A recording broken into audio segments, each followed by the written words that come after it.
Hi guys, good morning. 23 April 2020 హిందీలో tutorial చూద్దాం. ఈ వీడియోలోకి వెళ్ళబోయే ముందు ఈ వీడియోని మీరు చివరి వరకు చూడండి. నచ్చితే లైక్ చేయండి, షేర్ చేయండి. మీరు ఏదైనా చెప్పాలి అనుకుంటే కింద కామెంట్ రూపంలో తెలియజేయండి. ఇంకా సబ్స్క్రైబ్ అవ్వని వాళ్ళు ఎవరైనా ఉంటే సబ్స్క్రైబ్ అవ్వండి. స్క్రిప్ట్ ఆఫ్ యూనిటీ అంటే ఇప్పుడు స్క్రిప్ట్ అంటే ఏమంటాం, మనం ఒక కథను అంటే ఏదైనా ఒక నాటకానికి కానీ ఒక సినిమాకి కానీ రాసే కథను స్క్రిప్ట్ అంటాం అనమాట. సో స్క్రిప్ట్ ఆఫ్ యూనిటీ అంటే మనం అందరం కలిసికట్టుగా ఉండాలి, అంటే ఏకత్వం అనే భావం ఉండాలనే ఒక కథ అనమాట. ఒక చిన్న స్క్రిప్ట్ అనమాట. ఒక నాటకానికి కావచ్చు, లేకపోతే ఒక సినిమాకి సంబంధించింది అనమాట. The virus knows or no caste or creed, but it is a feeding existing social prejudice. అంటే ఇప్పుడు ఈ యొక్క వైరస్కి ఒక కులం కానీ లేకపోతే ఒక మత సిద్ధాంతాలు కానీ ఏమి లేవు.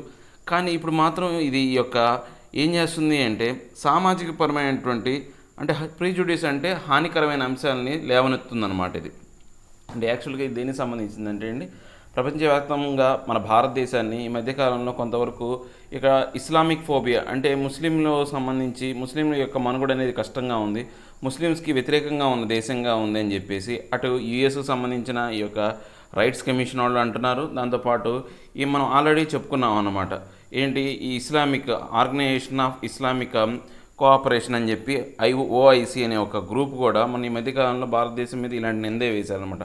దానికి సంబంధించిన ఆర్టికల్ మన భారతదేశంలో ఉన్న పరిస్థితులు అలాంటి పరిస్థితులని అద్దం పట్టే విధంగానే ఉన్నాయి. మన భారతదేశం ఏం చేయాలి ఇలాంటి సిచ్యువేషన్లో అని చెప్పే ఆర్టికల్ అండి. ఒకసారి ఈ ఆర్టికల్లోకి వెళ్ళబోయే ముందు దీంట్లో ఉన్న డిఫికల్టీ వర్డ్స్ మనం ఒకసారి చూద్దాం. Creed, A system of religious belief, మత సిద్ధాంతాలను గుర్తించిన ప్రధాన అంశము. ప్రిజుడిష్, కాజ్ హామ్ టు, హాని చూపు.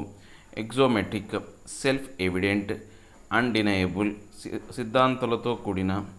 ఓవ్, సారో, మిజరీ, దుఃఖకరమైన. కెలామటస్, డిజాస్ట్రస్, కెటస్ట్రోఫిక్, విపత్తు. ప్రైమసీ, ఫస్ట్ ప్రయారిటీ, ప్రథమ ప్రాముఖ్యత. రీసైలెన్స్, ఫ్లెక్సిబుల్, ఎలాస్టిసిటీ, లాఘవముగా. స్టిగ్మాటైజేషన్, ఎక్స్క్లూడెడ్, ఐసోలేట్, దూరంగా పెడతారని.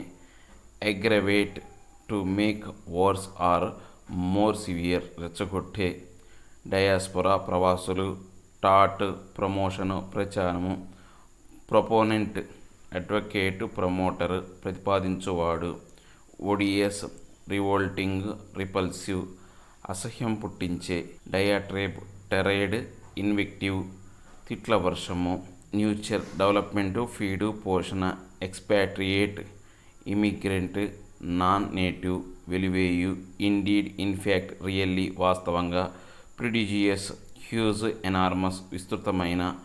కంటాజియన్, కంటామినేషన్, డిసీజ్, అంటువ్యాధి. స్క్రూటినీ, ఇన్స్పెక్షన్, పరీక్షణ. రైఫ్, వైడ్ స్ప్రెడ్, ఎక్స్టెన్సివ్, విస్తారమైన. ఇన్ఎడిక్వేట్, ఇన్సఫిషియెంట్, సరిపోని. డిస్పికబుల్, కంటెంప్టబుల్, హేట్ఫుల్, తుచ్చమైన. ఇన్సివిలిటీ, రెడీనెస్, డిస్కర్టసీ, అమర్యాద. ఇవి దీంట్లో ఉన్న డిఫికల్టీ వర్డ్స్ అండి. ఇక మనం ఆర్టికల్లోకి వెళితే, Prime Minister Narendra Modi's reminder that COVID-19 does not recognize race, religion, color, caste, creed, language or border before striking was axiomatic but essential. అంటే ఇప్పుడు ఈ యొక్క వ్యాధి గురించి, ఈ యొక్క కోవిడ్-19 వ్యాధి గురించి మన ప్రైమ్ మినిస్టర్ నరేంద్ర మోడీ అంటే ఈ యొక్క దీనికి సంబంధించిన యుద్ధాన్ని స్టార్ట్ చేసే ముందు ఆయన ఏం చెప్పాడంటే, ఈ కోవిడ్-19కి ఒక రేస్ అంటే ఒక జాతి కానీ, రిలీజియన్ మతం కానీ, ఒక రంగు కానీ, లేకపోతే ఒక కులం కానీ, లేకపోతే ఇటువంటి సిద్ధాంతాలు మతపరమైనటువంటి సిద్ధాంతాలు కానీ, లాంగ్వేజ్ కానీ, బోర్డర్ కానీ ఏదీ లేదు. సో అలాంటి దాని మీద మనం ఇప్పుడు ఎలాంటి అంటే ఒక సిద్ధాంతాలతో కూడిన విధంగా దాని మీద యుద్ధం చేయాలి, ఇది ఇప్పుడు అనివార్యం, అవసరం అని చెప్పేసి ఆయన చెప్పాడనమాట. The pandemic has fanned the flames of communism instead of dousing them as it has compounded economic woes. అంటే ఇప్పుడు ఈ పెండమిక్ ఏం చేసిందంటే బాగా మతపరమైనటువంటి అంశాలని రేవనెత్తే విధంగా, రెచ్చగొట్టే విధంగా చేసింది. యాక్చువల్గా దాన్ని తగ్గించాల్సింది పోయి, అంటే ఇలాంటి వ్యాధి వచ్చినప్పుడు అందరూ కలిసికట్టుగా ఉండాలి, మతాలకు అతీతంగా, కులాలకు అతీతంగా కలిసిపోవాలి. కానీ అలా కాకుండా ఇదేంటంటే మతాలను రెచ్చగొట్టే విధంగా ఉందన్నమాట. దాంతోపాటు ఇది ఎలాగా ఇది అంటే ఆర్థికపరమైనటువంటి ఇబ్బందుల్ని లేవనెత్తుతూ ఈ మతపరమైన అంశాలను కూడా ఆర్థికంగా మనల్ని దుఃఖపూరితం చేసి ఈ మతపరమైన అంశాలను కూడా రెచ్చగొడుతుందన్నమాట. The prime minister has recognized the calamitous rage of the virus when he called for response and conduct that should attach primacy to unity and brotherhood. అంటే ఈ యొక్క ప్రైమ్ మినిస్టర్ ఏం చెప్పాడు, ఈ యొక్క వ్యాధి అంటే ఈ యొక్క అంటే కెలామిటియస్ అంటే ఈ విపత్తు యొక్క రేంజ్ని ఆయన గుర్తించే ముందు ఏం చెప్పాడంటే దానికి వ్యతిరేకంగా, వ్యాధికి వ్యతిరేకంగా కావచ్చు, లేకపోతే ఈ విపత్తుకు వ్యతిరేకంగా ఆయన వ్యవహరించే విధానంలో ఫస్ట్ ఆయన ఏం రెస్పాన్స్ అంటే ఎలా కండక్ట్ చేశాడంటే అందరూ కలిసికట్టుగా ఉండాలి, తర్వాత బ్రదర్హుడ్ సోదరభావంతో ఉండాలని చెప్పేసి ఆయన జాతికి పిలుపునిచ్చాడనమాట. He cannot be more right about the fact that countries and societies can no longer afford to face off with one another and the future can be secured only through togetherness and resilience. అంటే ఇక్కడ ఉన్న పరిస్థితుల్లో ఏంటంటే ఒక దేశం తర్వాత ఒక దేశం, ఒక దేశం తర్వాత ఒక దేశం ఆ యొక్క వ్యాధి మీద యుద్ధం చేయడం అనేది సరిపోదన్నమాట. అంటే ఒకదాని తర్వాత ఒకటి యుద్ధం చేస్తే ఆ వ్యాధిని మనం ఎదుర్కోలేము.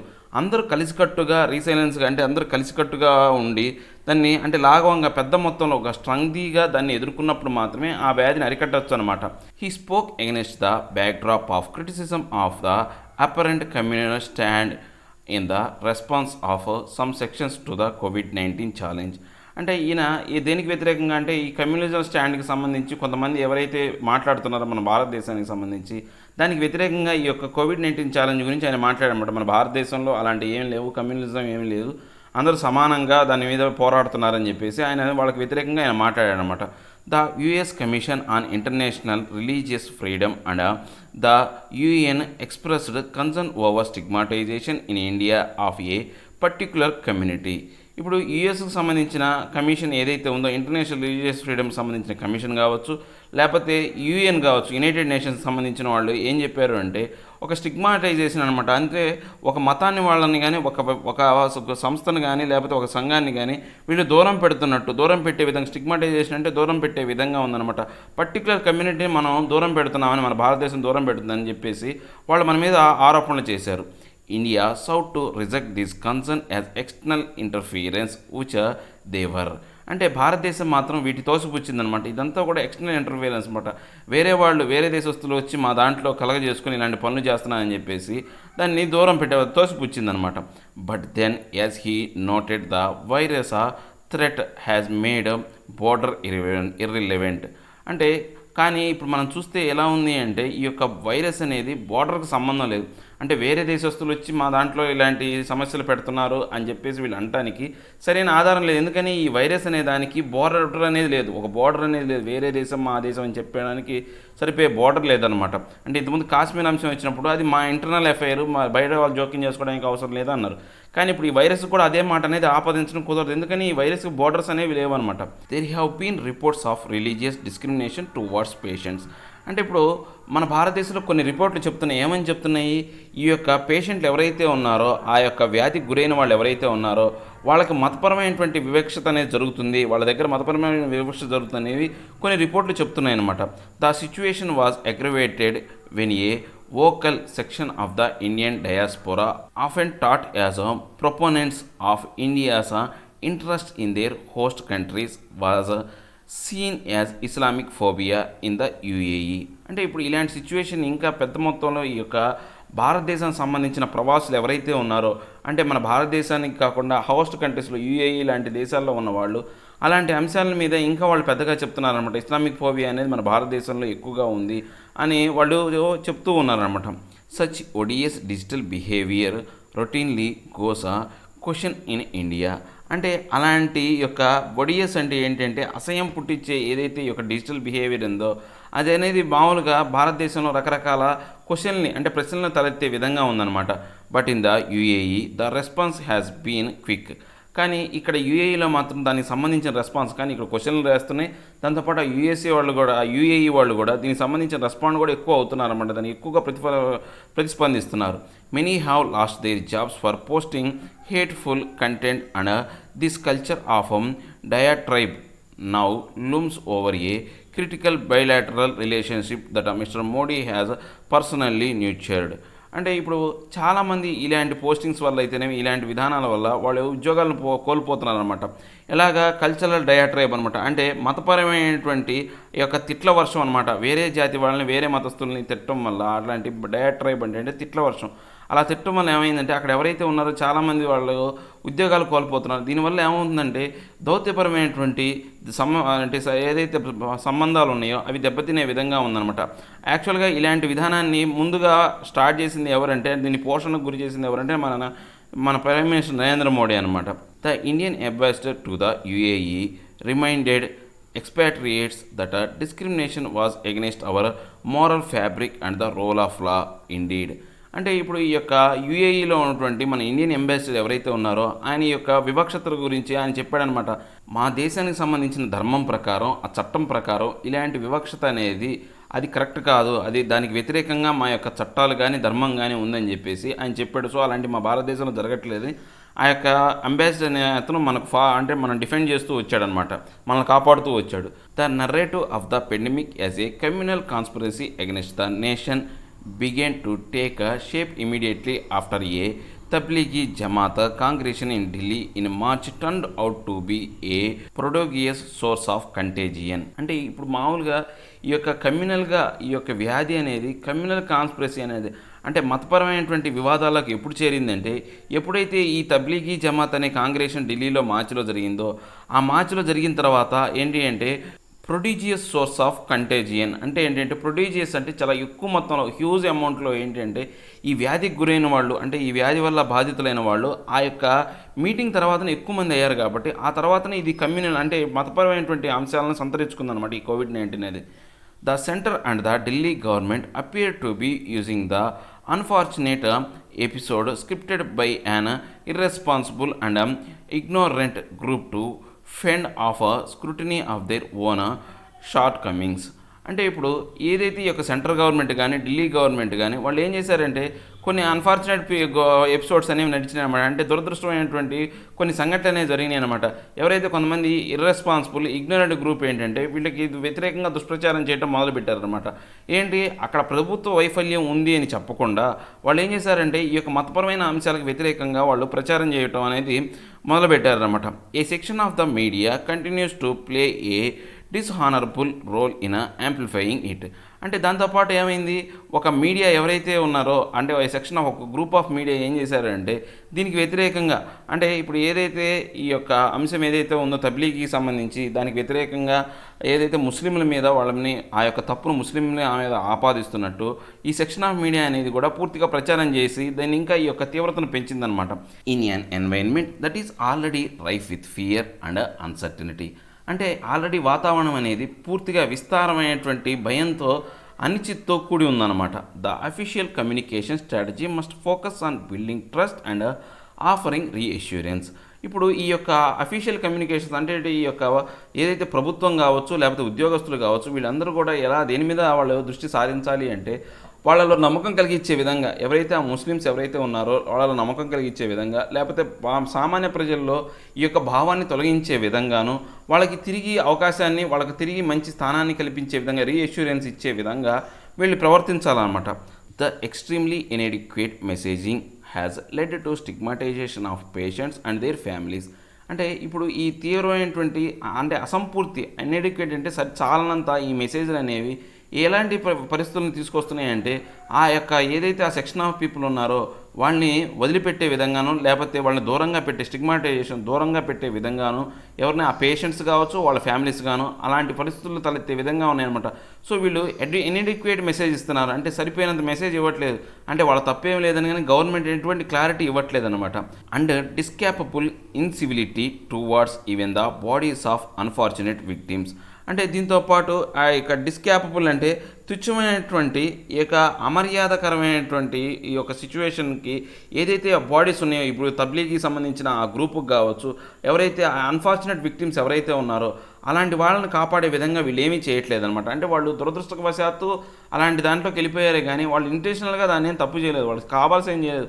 వాళ్ళ దురదృష్టవశాత్తు అది గవర్నమెంట్ ఫెయిల్యూర్ కూడా యాక్చువల్గా అక్కడ మీటింగ్ జరుగుతుంది ఆ రోజుకి ఎంతమంది ఉంటారని చెప్పేసి రోజు అక్కడ ఉన్న పోలీస్ స్టేషన్లో రిపోర్ట్స్ అనేది వెళ్తూనే ఉంటాయి. అలాంటి సిచ్యువేషన్ని గవర్నమెంట్ పట్టించుకోకుండా అది గవర్నమెంట్ వైఫల్యం ఆ యొక్క మత సంస్థో లేకపోతే ఆ తబ్లీగీయో లేకపోతే ఆ ముస్లిమ్స్ యొక్క వైఫల్యం కాదనమాట. రోజు అక్కడ ఎంతమంది ఉంటున్నారు రోజుకు 14,000 మంది ఉంటున్నారా 10,000 మంది ఉంటున్నారు అనేది ఆ పక్కనే ఉన్న పోలీస్ స్టేషన్కి వీళ్ళు రిపోర్ట్లు పంపిస్తూ ఉండాలి ఆ యొక్క తబ్లీగీ ఆ యొక్క కాంగ్రెస్ వాళ్ళు. అలాంటి రిపోర్ట్లు అందినప్పుడు కూడా గవర్నమెంట్ అనేది వాళ్ళ మీద స్పందించకుండా ఏమీ చేయలేదు. అయినా ఒకవేళ స్పందించలేదు ఇప్పుడు ఏదో ఇన్సిడెంట్ జరిగిపోయింది ఆ తర్వాత అయినా గవర్నమెంట్ వాళ్ళని టార్గెట్ చేయకుండా సో వాళ్ళ తప్పేం లేదు ఏదో పొరపాటు జరిగిపోయిందని చెప్పకుండా వాళ్ళని టార్గెట్ చేస్తున్న వాళ్ళకు ఎటువంటి అంటే కౌంటర్ ఇవ్వకుండా గవర్నమెంట్ అనేది కామ్గా ఉంటుంది. దీనివల్ల ఏమైంది, పూర్తిగా వాళ్ళు తప్పు చేస్తున్నట్టు వాళ్ళ మీద హేట్రేట్ స్పీచ్ అనేది, అంటే వాళ్ళ మీద ద్వేషం అనేది పెంచుకునే విధంగా ఉందన్నమాట. All this makes the prime minister statement timely. అంటే ఇప్పుడు ఈ అంశాలన్నీ కూడా ఈ ప్రైమ్ మినిస్టర్ ఇప్పుడు ఏదైతే చేశాడో, ఒక స్టేట్మెంట్ ఇచ్చాడు, యూనిటీ, అందరూ కలిసికట్టుగా ఉండాలనేది, ఇప్పుడు ఈ సమయానికి సరిపోయే, టైంకి సరిపోయేటువంటి స్టేట్మెంట్ అనమాట. His call for unity in the face of this calamity must be translated into firm action and a good place to begin in the government's own messaging. అంటే ఇప్పుడు మనకు ఆయన ఏం చెప్పాడు, మొత్తం అందరూ కలిసి యూనిటీగా ఉండాలి అని చెప్పేసి ఈ యొక్క కలామిటీ అనమాట, అంటే ఈ యొక్క విపత్కరమైన పరిస్థితుల్ని అందరూ కలిసి కట్టుగా దాని మీద పోరాడాలి అని చెప్పాడు. అలాంటి విధానం అనేది ఈ యొక్క గవర్నమెంట్ ఓన్ మెసేజ్ అనేది ఒక మంచి పరిణామాలు తీసుకొస్తుందన్నమాట. ఇలాంటి స్టేట్మెంట్లు కానీ, ఇలాంటి యొక్క మెసేజ్లు కానీ గవర్నమెంట్కి సపోర్ట్ చేసే విధంగాను, ప్రజల్లో సమానత్వం లేకపోతే ఈ యొక్క విద్వేషాలు పోయే విధంగా ఉంటుంది అని చెప్తున్నారన్నమాట. నెక్స్ట్ ఆర్టికల్ వచ్చేసి ఎక్స్ప్లాయిటింగ్ ఏ పెండమిక్. అంటే ఇప్పుడు ఎక్స్ప్లాయిటింగ్ అంటే ఎక్స్ప్లాయిట్ అంటే ఏంటంటే ఉపయోగించుకోవడం అనమాట, దాన్ని ఉపయోగించుకొని చేయటం. సో ఈ వ్యాధిని ఉపయోగించుకుంటున్నారు. ఎవరు ఉపయోగించుకుంటున్నారో ఒకసారి చూద్దాం. Trump's immigration policy is more campaign point than response to the impact of the virus. ఇప్పుడు ఈ యొక్క ట్రంప్ ఇమిగ్రేషన్ అంటే ఈ యొక్క వలసవాదులు ఎవరైతే ఉన్నారో ఆ ఇమిగ్రేషన్ సంబంధించి ఈ యొక్క ట్రంప్ తీసుకున్న ఈ యొక్క పాలసీ విధానం అనేది చాలా వరకు దానికి ఎక్కువ ప్రాధాన్యత సంతరించుకుందనమాట. దానికి అంటే పబ్లిసిటీ ఎక్కువగా వచ్చిందనమాట. దేనికి, ఆయన యొక్క వైరస్ మీద ఆయన యొక్క ఇంపాక్ట్, ఆ వైరస్ ఇంపాక్ట్ గురించి సంబంధించి ఆయన తీసుకుంటున్న చర్యల కన్నా కానీ ఇప్పుడు ఈయన తీసుకున్న ఈ యొక్క పాలసీకి ఎక్కువగా పబ్లిసిటీ వచ్చింది, ఎక్కువగా ప్రచారం వచ్చింది, ఆదరణ వచ్చింది అని చెప్పేసి చెప్తున్నారనమాట. ఓకే, ఇది పూర్తిగా ఏంటంటే భారతదేశం ప్రజలకు కావచ్చు, లేకపోతే ఇక యుఎస్ఏతర పౌరులు ఎవరైతే ఉన్నారో వాళ్ళకు సంబంధించిన ఇమిగ్రేషన్స్ కానీ, లేకపోతే వాళ్ళకు రాబోయే కాలంలో ఆ గ్రీన్ కార్డ్ ఇవ్వడం సంబంధించిన దాని గురించి ట్రంప్ అనేది ఒక స్టేట్మెంట్ నిర్ణయం తీసుకున్నాడు అనమాట. వాళ్ళ దేశంలో ఉన్న పౌరుల యొక్క ఉద్యోగాలను కాపాడుకోవడం కోసం ఇతర దేశాల నుంచి వచ్చే ఉద్యోగస్తులను రానివ్వకుండా, వచ్చిన వాళ్లకు గ్రీన్ కార్డులు ఇవ్వకుండా చేస్తానని చెప్పేసి ఆయన ఒక స్టేట్మెంట్ అనేది ఇచ్చాడనమాట. దానికి సంబంధించిన ఆర్టికల్. ఈ ఆర్టికల్లోకి వెళ్ళబోయే ముందు దీంట్లో ఉన్న డిఫికల్ట్ వర్డ్స్ మనం ఒకసారి చూద్దాం. ఎక్స్ప్లాయిట్, యూటిలైజ్ వినియోగించుకొను, హాస్పిటాలిటీ వామ్త్, జనరసిటీ ఆతిథ్యము, మిటిగేట్ రెడ్యూస్ లైటెన్ తీవ్రతను తగ్గించటం, సెసెషన్ టెర్మినేషన్ హాల్టింగ్ తాత్కాలిక విరమణ, బోల్స్టర్ సపోర్టు బూస్టు సహాయము, రెహటిక్ టాలెంట్ ఎఫిషియన్సీ సమర్థవంతము.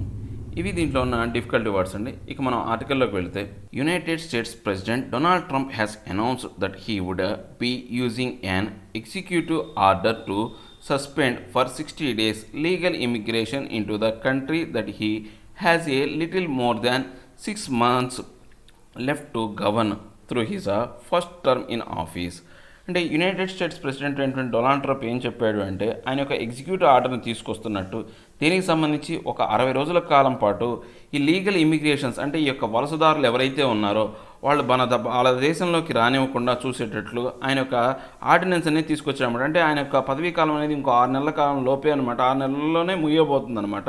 అంటే ఆయన మొదటిసారిగా ప్రెసిడెంట్ అయిన తర్వాత ఆ యొక్క టర్మ్ అనేది ముగియబోతుంది. దానికి సంబంధించి ఆయన ఏం చేశాడు, ఒక 60 రోజుల వరకు ఎవరిని కూడా ఆ వలసదారులకు సంబంధించిన వాటికి ఎటువంటిని అనుమతించనని చెప్పేసి ఆయన ఒక లీగల్ ఆర్డర్, ఎగ్జిక్యూటివ్ ఆర్డర్ని తీసుకొచ్చాడనమాట. In a tweet, he said this was in light of the need to protect the job of our great American citizens, even though the order is not expected to halt visas processing for many thousands of temporary employees, potentially including a sizable number of Indian nationals in the H-1B skilled workers category and essential and seasonal workers in areas like landscaping, agribusiness and service jobs in hospitality who fall into the H-2B category. ఆయన ట్విట్టర్లో ఏం తెలియపాడంటే ఆయన యొక్క ప్రజలు, ఆ America ప్రజలు ఎవరైతే ఉన్నారో వాళ్ళ ఉద్యోగాల యొక్క రక్షణ కోసం, వాళ్ళ యొక్క ఉద్యోగాలని కాపాడటం కోసమే ఇలాంటి చర్యలు నేను తీసుకుంటున్నాను అని చెప్పాడు. దాంతోపాటు ఇంకా ఏం చెప్పాడంటే ఈ యొక్క కొత్త విధానం అనేది, అంటే నేను తీసుకునే ఈ చర్య అనేది ఇప్పుడు ఏదైతే ప్రాసెసింగ్లో ఉన్న వీసాలు ఏవైతే ఉన్నాయో, ఆల్రెడీ అక్కడ దేశంలో ఉండి ప్రాసెస్లో ఉన్న వీసాలు ఏవైతే ఉన్నాయో వాటిని ఆపడం గురించో, లేకపోతే థౌజండ్స్ ఆఫ్ టెంపరరీ ఎంప్లాయీస్ అంటే అక్కడ చాలామంది ఏంటంటే టెంపరరీ ఎంప్లాయీస్ అనేవాళ్ళు ఉంటారనమాట. పొటెన్షియల్గా ఏంటి ఇండియా నేషన్ నుంచి వచ్చినటువంటి H1B వీసాలు కావచ్చు, లేకపోతే ఈ యొక్క సీజనల్ వర్క్స్ అయినటువంటి ఈ అగ్రికల్చర్ బిజినెస్ కానీ, లేకపోతే అక్కడ ల్యాండ్స్కేపింగ్ అంటే అక్కడ చిన్న చిన్న పనులు చేసుకునే వాళ్ళు కావచ్చు, లేకపోతే హాస్పిటల్ ఆతిథ్యానికి సంబంధించిన జాబ్స్ కావచ్చు, అట్లాంటివన్నీ H2B కేటగిరీలో ఉన్న వాటిలన్నిటికీ సంబంధించిన వీసాలు కానీ వాటికి సంబంధించిన ప్రాసెస్ అనేది ఆపడం మాత్రం ఈ యొక్క చర్య యొక్క ఉద్దేశం కాదు. ఆపం, అలాంటి పనులను ఆపమని చెప్పాడనమాట. The executive order which he is expected to sign this week will also likely carve out exemptions for certain categories of essential workers, including those in healthcare and who have a critical role to play in fighting the ongoing pandemic, and those who seek to immigrate via their immediate relatives. ఈ executive order అనేది రాబోయే ఈ వీక్లో ఆయన సంతకం చేస్తాడనమాట. ఈ యొక్క వీక్లో సంతకం చేసి ఎగ్జిక్యూటివ్ ఆర్డర్లో ఆయన కొన్ని ఎగ్జామ్షన్స్ ఇచ్చాడనమాట. కొన్ని సర్టెన్ గ్రూప్స్కి ఎగ్జామ్షన్స్ ఇచ్చారనమాట. అంటే అక్కడ అత్యవసరమైనటువంటి విభాగానికి సంబంధించిన వర్కర్లు కావచ్చు, దాంట్లో ఎవరెవరు ఉంటారంటే హెల్త్ కేర్కి సంబంధించిన వాళ్ళు, తర్వాత critical play fighting ongoing pandemic అంటే ఈ యొక్క వ్యాధి మీద, ఈ పెండమిక్, ఈ మహమ్మారి మీద పోరాడడానికి పనిచేసే వర్కర్లు ఎవరైతే ఉన్నారో వాళ్ళకి కొంతవరకు ఎగ్జామ్షన్ ఇచ్చాడు. దాంతోపాటు వాళ్ళ యొక్క రిలేటివ్స్ ఆ దేశంలో ఉండి అలాంటి వాళ్ళు వలస గురించి అప్లై చేసుకున్న వాళ్ళకి ఎవరైతే ఉన్నారో వాళ్ళకు కూడా ఈ యొక్క ఇమిగ్రేషన్స్ సంబంధించినటువంటి వాటిలో ఎగ్జామ్షన్ అనేది కొంచెం మినహాయింపులు అనేవి ఇచ్చాడనమాట. The question that mister Trump's action begs is whether this is a genuine attempt to mitigate the impact of the accompanying economic crisis for American workers. అంటే ఇప్పుడు అందరికీ లేవనెత్తే సమస్య అంటే ప్రశ్న ఏంటి అంటే, ఇప్పుడు ఈయన నిజంగా జెన్యున్గా ఈ యొక్క ఏదైతే ఈ వ్యాధి వల్ల వచ్చిన ఆర్థికపరమైనటువంటి సంక్షోభాన్ని తగ్గించడం కోసం, దాని తీవ్రతను మిటిగేట్ అంటే తీవ్రతను తగ్గించడం అనమాట, ఆ తీవ్రతను తగ్గించి అమెరికా వర్కర్లకు సహాయం చేయడం కోసం చేస్తున్నాడా, or whether it is a diversionary tactic designed to shore up the president flagging political capital in the wake of what many have described as his ineffective crisis management strategy.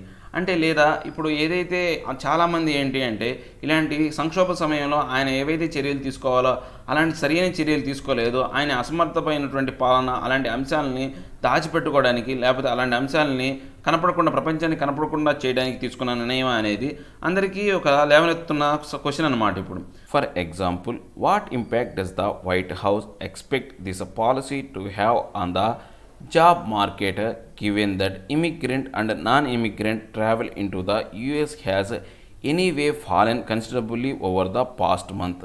ఇప్పుడు మనం ఒక ఉదాహరణ రూపంలో తీసుకుంటే, ఇప్పుడు ఈ వైట్ హౌస్కి ఈ కొత్తగా తీసుకొచ్చిన పాలసీ వల్ల ఎటువంటి ఉపయోగం ఉంది, ఈ జాబ్ మార్కెట్ మీద ఈ యొక్క పాలసీ అనేది ఎటువంటి ప్రభావం చూపుతుంది, ఎందుకని ఇప్పుడు ఇమిగ్రెంట్ కానీ నాన్ ఇమిగ్రెంట్ ట్రావెలర్స్ ఎవరైతే ఉన్నారో యూఎస్కి వచ్చేవాళ్ళు గత 4 రోజులుగా మనం చూస్తే అది పూర్తిగా పడిపోయిందనమాట. ఎవరు వెళ్ళట్లేదు, ఇప్పుడు అంతా కూడా ట్రావెల్ బ్యాన్ అనేది జరుగుతుంది. అక్కడికి ఎవరు ఒక 4 రోజుల నుంచి చూస్తే అమెరికాకి వెళ్ళే వాళ్ళ యొక్క సంఖ్య అనేది అసలు లేదు, పూర్తిగా జీరో అనమాట. As the coronavirus toll has soared in the country to over 8,26,000 people infected and over 44,000 dead. దాంతోపాటు అక్కడ ఏంటి అంటే ఆ కరోనా వైరస్ అనేది బాగా వ్యాప్తి చెంది చాలా ఎక్కువ మొత్తంలో ఇక్కడ వ్యాధి అనేది అంటే ఆ ప్రాబల్యం ఎక్కువగా ఉందన్నమాట. వ్యాధి అనేది బాగా వ్యాప్తి చెందుతుంది. ఎట్లా 8,26,000 మంది ప్రజలకు ఆ వ్యాధి అనేది అంటింది. దాంతోపాటు 44,000 మంది దాంట్లో చనిపోయారనమాట. ఇలాంటి సిచ్యువేషన్లో ఈ మైగ్రేషన్ గురించి వాటి గురించి ఆలోచించాల్సిన అవసరం ఉందా? Second, why target immigrants who are anyway vastly outnumbered each year by job seekers entering through the temporary visa route, when the approximately 22 million Americans who have filed for unemployment in recent weeks have done so less due to immigration and more due to cessation of business activity in the face of the pandemic. ఇప్పుడు ఈ immigration అంశాన్ని మనం కనుక పరిశీలిస్తే, రెండో అంశం అయినటువంటి immigration అంశానికి రెండో అంశం ఏంటి అంటే, ఇప్పుడు ఈ దేశంలో యూఎస్లో ఎక్కువ మంది జాబ్ సీకర్స్ అనేవాళ్ళు చాలా ఎక్కువ మందిలో అవుట్ నెంబర్ అంటే అనుకున్న దానికన్నా ఎక్కువ మంది అనేవాళ్ళు వీళ్ళు అమెరికా అనేది ఈ ఉద్యోగాల కోసం టెంపరరీ వీసాల రూపంలో వాళ్ళు అక్కడికి వెళ్తున్నారన్నమాట. దాని తర్వాత అప్రాక్సిమేట్గా 22 మిలియన్ మంది అమెరికన్స్ ఏం చేశారు, అన్ఎంప్లాయ్మెంట్, మాకు ఈ యొక్క ఎంప్లాయ్మెంట్ లేదని చెప్పేసి, దేని గురించి ఈ యొక్క ఇమిగ్రేషన్ వల్ల మాకు ఈ యొక్క ఉద్యోగాలు లేవని చెప్పేసి ఆల్రెడీ చెప్పారు. దాంతోపాటు ఈ పెండమిక్ రావడం వల్ల ఈ సెషన్ అనేది అంటే తాత్కాలిక విరామం అనేది ఏర్పడింది అనమాట. అక్కడ బిజినెస్ యాక్టివిటీకి తాత్కాలిక విరామం అనేది ఏర్పడింది. అలాంటి సమయం అంటే పూర్తిగా ఏ ఉద్యోగాలు లేకుండా ఉన్నాయన్నమాట. ఆల్రెడీ ఈ యొక్క ఇమిగ్రేషన్ ప్రాబ్లంతో 22 లక్షల ఉద్యోగాలు పోయినాయి ఎవరికి, అక్కడ ఉన్న నేషనల్ పీపుల్కి. దాంతోపాటు ఈ పెండమిక్ వల్ల ఈ యొక్క తాత్కాలిక విరామం ఏర్పడటం వల్ల ఏర్పడిందనమాట. One possibility is that the executive order is only the first of several policy salvos that the Trump administration will introduce to bolster the collapsing US labour market. అంటే ఇప్పుడు దీంట్లో ఒక పాసిబిలిటీ ఏంటి అంటే, ఫస్ట్ దీంట్లో చూసుకుంటే దీంట్లో సంబంధించిన సెవరల్ పాలసీస్లో ఈ ట్రంప్ అడ్మినిస్ట్రేషన్ అనేది కొత్త, అంటే ఇప్పుడు ఈ యొక్క పడిపోతున్న లేబర్ మార్కెట్ని ఏదైతే ఉందో దాన్ని తిరిగి కాపాడటం కోసం సపోర్ట్ చేయడం అనమాట. బోల్స్టర్ అంటే ఏంటంటే సహాయం చేయడం కోసం చేసిన పరిణామంలాగా ఉందన్నమాట. If such a comprehensive strategy does not emerge in the coming weeks and months, then that only suggests that the president has pivoted his signature campaign issue of immigration, likely he did effectively during the 2016 elections, to animate his core constitutional base of blue collar workers across the red states of the country. అంటే ఇప్పుడు ఈ యొక్క ఏదైతే ఈ యొక్క విధానం, ఈ comprehensive strategy యొక్క వ్యూహం అనేది ఎలా ఉంది అంటే, రాబోయే కాలంలో కావచ్చు, రాబోయే నెలల్లో కావచ్చు, ప్రెసిడెంట్ అనేది ఈ యొక్క సిగ్నేచర్ అనేది చూడడానికి ఎలా ఉంది, ఈ ఇమిగ్రేషన్ మీద నేను చేసే సంతకం ఏదైతే ఉందో, ఇంతకుముందు 2016 ఎలక్షన్లో ఆయన యొక్క ఎలక్షన్లో గెలవడం కోసం ఆ ఇమిగ్రేషన్ అంశాన్ని గురించి మాట్లాడి ఆ యొక్క పౌరులకు, ఎవరైతే ఆ అమెరికన్ పౌరులకు ఉన్నారో వాళ్ళకి ఎక్కువ ప్రాధాన్యత కలిగిస్తాను అని చెప్పేసి ఆయన బ్లూ కలర్ వర్కర్స్ అనమాట. అంటే బ్లూ కలర్ వర్కర్స్ అంటే ఎవరంటే ఏంటంటే మామూలుగా లేబర్ వర్కర్స్ అనమాట. చిన్న చిన్న కార్మికుల వృత్తులు చేసుకునేవాళ్ళు, లేదా ఇండస్ట్రియల్ లేబర్ కావచ్చు, ఈ యొక్క ఏదైతే బ్లూ డ్రెస్ వేసుకొని చేస్తారు చూసారా, కన్స్ట్రక్షన్ వర్కర్స్ కావచ్చు, అలాంటి వర్కర్స్. రెడ్ స్టేట్స్ అంటే ఏంటంటే అక్కడ రెడ్ స్టేట్స్, బ్లూ స్టేట్స్ అని 2 రకాలు ఉంటాయి అనమాట. రెడ్ స్టేట్స్ అంటే ఎవరైతే ఈ యొక్క రిపబ్లికన్ పార్టీ ఏదైతే ఉందో దాని ఆధిపత్యం ఉన్న వాటిని రెడ్ స్టేట్స్ అంటారు. బ్లూ స్టేట్స్ అంటే ఏంటంటే ఈ యొక్క డెమోక్రాటిక్ పార్టీ వాళ్ళ యొక్క ఆధిపత్యం ఉన్న స్టేట్స్ని బ్లూ స్టేట్స్ అంటారు అనమాట. ఆ రెడ్ స్టేట్స్ సంబంధించి ఆ బ్లూ కలర్ వర్కర్స్ ఎవరైతే ఉన్నారో ఆ రెడ్ స్టేట్స్లో ఉన్న వాళ్ళకి ప్రాధాన్యత కల్పిస్తాం, అంటే ఆ దేశీయులకే ఆ యొక్క బ్లూ వర్కర్స్ ఏవైతే ఉన్నాయో వర్కర్స్కి ప్రాధాన్యత ఇస్తామని చెప్పేసి ఆయన 2016 ఎలక్షన్లో ఆ యొక్క క్యాంపెయిన్ మీద వచ్చి గెలిచాడనమాట. అలాంటి క్యాంపెయిన్ని సపోర్ట్ చేయడానికి ఇప్పుడు ఈ ఇమిగ్రేషన్ సంబంధించిన విధానాన్ని తీసుకొచ్చాడు అని అందరూ అనుకుంటున్నారు అనమాట. If the latter theory about Mister Trump's motivation for announcing and immigration plan is true. అంటే ఇప్పుడు ఈ యొక్క తర్వాత లాటర్ అంటే ఏంటంటే తర్వాత ఆ యొక్క విధానం, థియరీ అంటే ఏంటంటే ఆయన తీసుకునే నిర్ణయాలు అనేవి ట్రంప్స్ యొక్క మోటివేషన్ ఎలా ఉంది అంటే ఆ యొక్క ఇమిగ్రేషన్ బ్యాన్ చేయడం అనేది మాత్రం వాస్తవం అనమాట. అది ఖచ్చితంగా ఆయన ఇమిగ్రేషన్ బ్యాన్ అనేది జరుగుతుంది. Then not only should Americans expect that his administration blaming early response to the crisis and reckless attempts to open the economy prematurely will impose a deadly human cost on the population, but also that his stringent policy rhetoric on immigration will exacerbate the deep divisions in American society in the months ahead. ఇప్పుడు ఆయన ఏంటంటే ఆయన యొక్క తీసుకున్న నిర్ణయం ఏదైతే ఉందో ఆ యొక్క వ్యాధికి సంబంధించి ఆయన యొక్క రెక్లెస్ బిహేవియర్, ఆ క్రైసిస్కి సంబంధించి ఆయన సరిగా రెస్పాండ్ అవ్వలేదన్నమాట. ముందే దానికి సంబంధించిన చర్యలు ఏవి తీసుకోలేదు. ఆ వ్యాధిని నియంత్రించడానికి కానీ ఆ వ్యాధిని అంతం చేయడానికి కానీ ఆయన ఎటువంటి చర్యలు తీసుకోలేదన్నమాట. అలా తీసుకోకుండా ఇంకా ఏం చేశాడంటే ఆ ఎకనామిక్ యాక్టివిటీస్ అనేది మళ్ళీ ఆరంభించడం మొదలుపెట్టాడనమాట. దానివల్ల ఏమైందంటే చాలా వరకు అక్కడ మనుషులు అనేవాళ్ళు చనిపోయారు. హ్యూమన్ కాస్ట్ అనేది పెరిగిపోయిందనమాట. ఆ పాపులేషన్ వరకు చాలా వరకు రాసయ్యారు. 44,000 మంది దాదాపు చనిపోయారంటే చాలామంది వరకు చనిపోయారనమాట ఆయన తీసుకున్న ఈ యొక్క నిర్ణయం వల్ల. ఆ ఒక్క విధానమే కాకుండా దాంతోపాటు ఏంటి అంటే ఇప్పుడు ఏదైతే ఈ యొక్క స్ట్రింజిట్ పాలసీ రెహటిక్ అనమాట, అంటే ఈ యొక్క నైపుణ్యమైనటువంటి రెహటిక్ అంటే ఏంటంటే నైపుణ్యంతో కూడిన ఈ ఇమిగ్రేషన్ మీద బ్యాన్ తీసుకురావడం అనేది రాబోయే కాలంలో ఆ యుఎస్ సొసైటీలో డివిజన్స్ అంటే విభజించే విధంగా, ఆ యుఎస్ సొసైటీని 2 భాగాలుగా విభజించే విధంగా రాబోయే కాలంలో ఉండబోతుంది అని చెప్తున్నారు అనమాట. ఇవండి ఈరోజు నా 2 ఆర్టికల్స్. నా ఎక్స్ప్లెనేషన్ మీకు నచ్చినట్లయితే లైక్ చేయండి, షేర్ చేయండి, సబ్స్క్రైబ్ చేయడం మాత్రం మర్చిపోకండి. Thank you very much.